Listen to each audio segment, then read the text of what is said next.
Good afternoon, Professor Ugris and students. This is Roxanne Pinkel, and my presentation is on transfer pricing at Timken.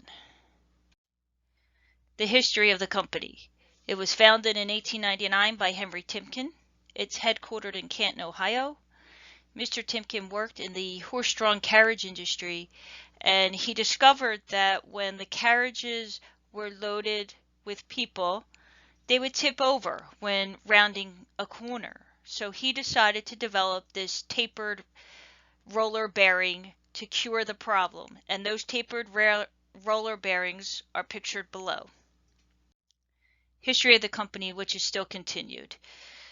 During World War I, at this time it made it very difficult to obtain quality steel to make the bearings.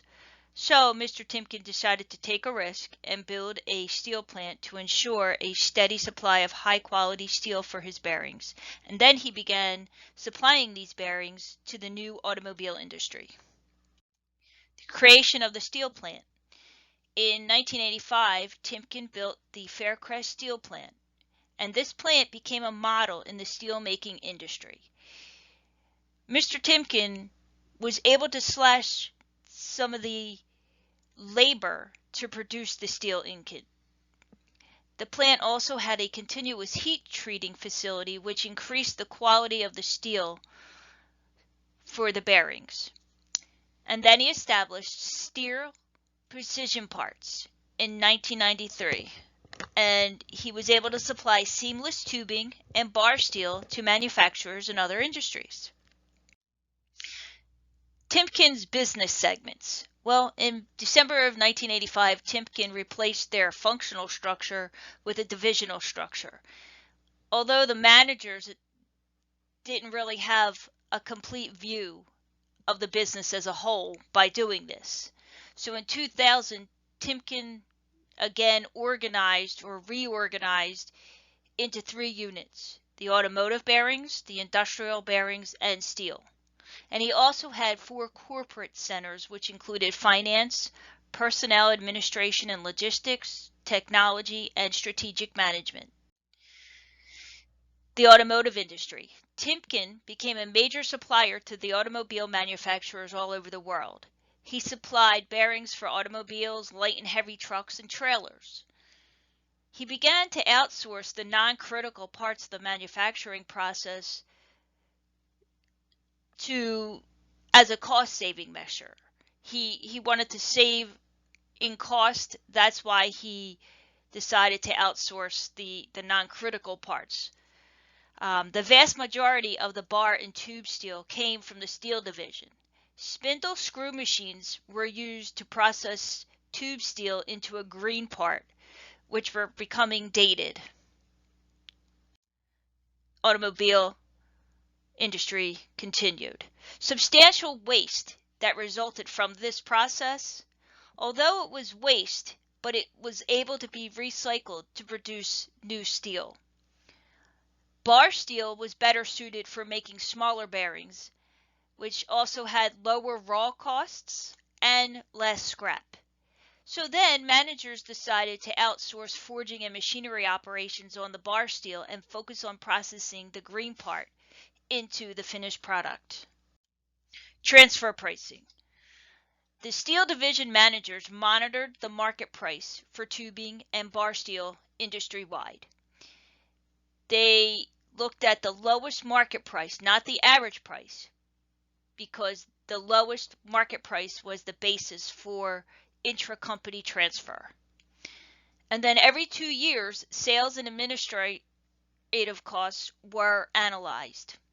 And the reason they were analyzed is because then they took the current year's costs and then divided it by the prior year's costs to get a percentage. And then this percentage was applied as a discount to the lowest market price.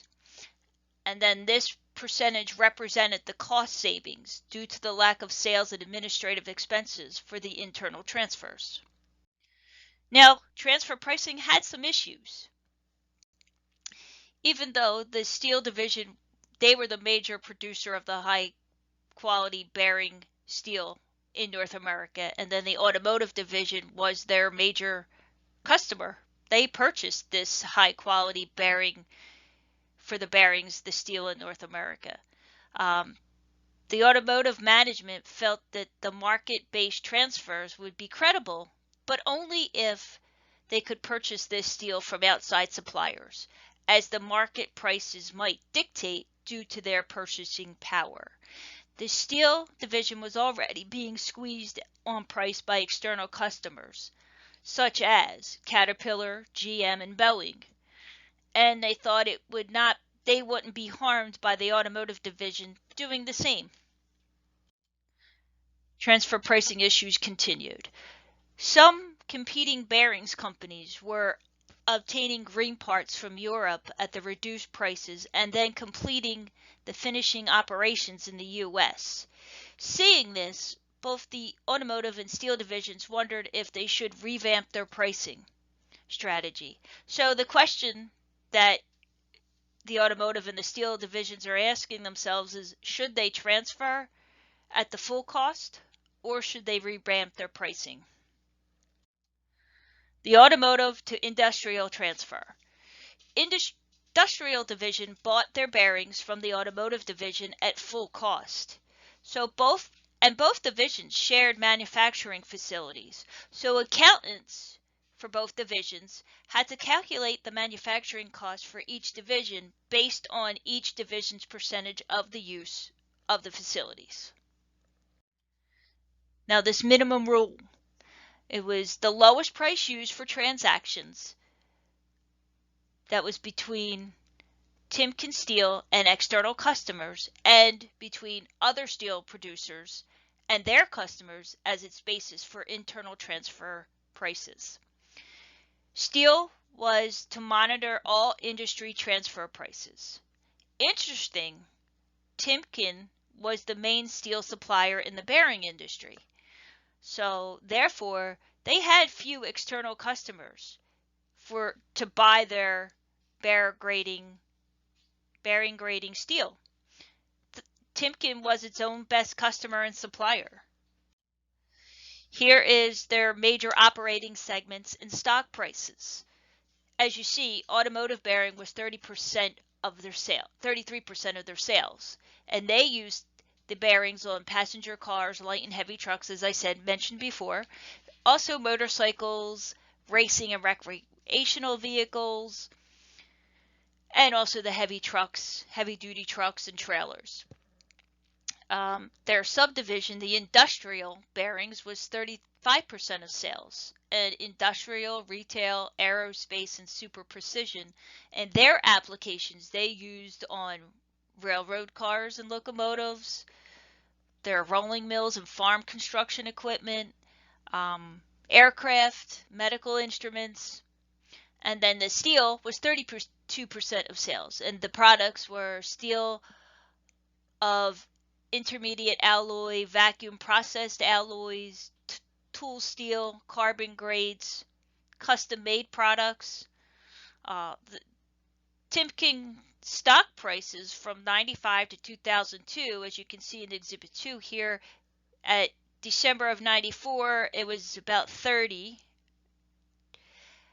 And then their prices went up and down, some drastically. As you see in 97, they're all the way up to 80. And then they come back down, go up a little bit in 01 to about a little above 50. And then they come back down in 02, back almost to where they started. Not too bad, about 40.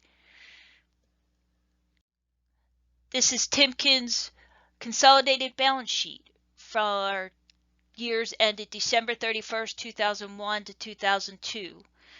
And as you see, their assets, their assets were a little higher in 2002. Their current liabilities went down a little bit. Then their non-current liabilities went up from 2001 to 2002, but then their stockholders' equity really drastically kind of dropped from 2001 to 2002. Segment financial information. This has to do with the automotive bearings, the industrial bearings, the steel, their total sales, their income before income taxes from 2000 to 2002.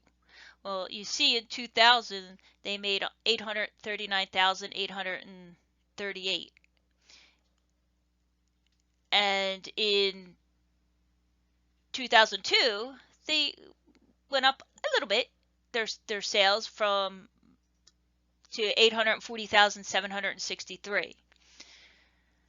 So their assets, they kind of went up every year, as you can see in the automotive bearings.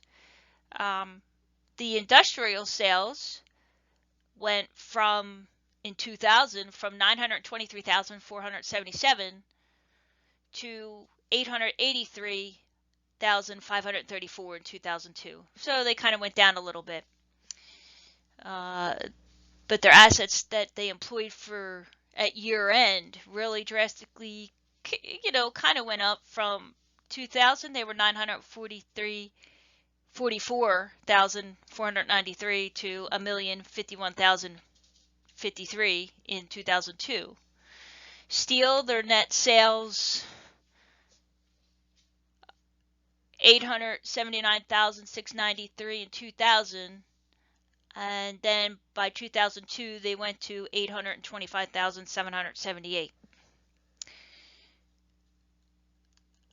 And same with their assets employed at the end of the year. They went down from 986,798 in 2000 to 2002, 978,808. Their total net sales for the external customers from 2000 being 2,643,008 to 2002 to be 2,550,075. So they went down a little bit. The assets at the end of the year for their totals actually went up from 2000 for 2,564,105 to 2,748,356 in 2002. So their income before income taxes in 2000 was 98,248. It was really low in 2001, 1,550. I don't know what happened there. And then in 2002, 116,269. So from 2000, their income, after they've taken out all of their expenses and interest and other adjustments, came out with 70,597. 2001, as you can see, they had a loss, and then 2002, 85,558. Consolidated segment statement of operations and geographic financial information. This is their net sales for 2001 and 2002, and you can see that their gross profit in 2001 was 400,720, and then in 2002 was 469,577. Their operating income in 2001 they had a loss of 17,652, but then in 2002 it was 78,568. And after their other income expense and the provisions for income tax and cumulated of accounting charges, 2001 they had a loss of 41,666, and then in 2002 was 38,749. So you can see below their geographical financial information. The United States, their net sales were 1,987,499 in 2002, and Europe was 365,460. Other countries were 197,166. So consolidated all those and then average is 2,550,075, and it shows all the net sales for 2001 and 2000 and 2000. And it looks like they were making a lot in 2000. No, actually that's a negative. I apologize. Um, but yeah, they did go down a little bit from 2000. They're consolidated from 2000. The amount was 2,643,800 to 2002, which their amount was 2,550,750. The cost of steel tubing and steel bar. Well, here you can see the intracompany revenues and their total full costs and their gross margins for the steel and their fixed cost percentages in the center here. And then the amount for the bar steel, what their scrap and um, what they melt and refine and repour and their total full costs and gross margins and their fixed percentages as well. Unit gross margin for cone assembly for steel bar and steel tubing. You can see their raw material cost about 35 cents. Their average sales price was $2. Their green operation cost was 10 cents and heat, treat, and finishing cost were 50 cents. So component cost for the roller was 40 cents per unit. These are, I guess, the unit charges, and the cage was 10 cents. So their gross margin on this was 55 cents. Their estimated cost percentages for the green operation cost was 30%, the heat treatment and finishing cost was 40%, and the rollers were 35%. So, but note that the production of cost of the rollers includes a 28% raw material cost for steel supplied by Timken.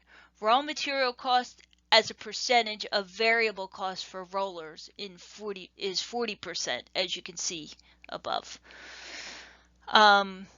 For the unit gross margin for the steel tubing, well, the average sales price is $1, but the raw material for steel is 30 cents, the green operation cost is 15 cents, and the heat treat and finishing cost is 30. Basically, this a little bit less than the bar, or the bar, but the gross margin is 25% for the steel tubing, but the gross margin is 55 cents.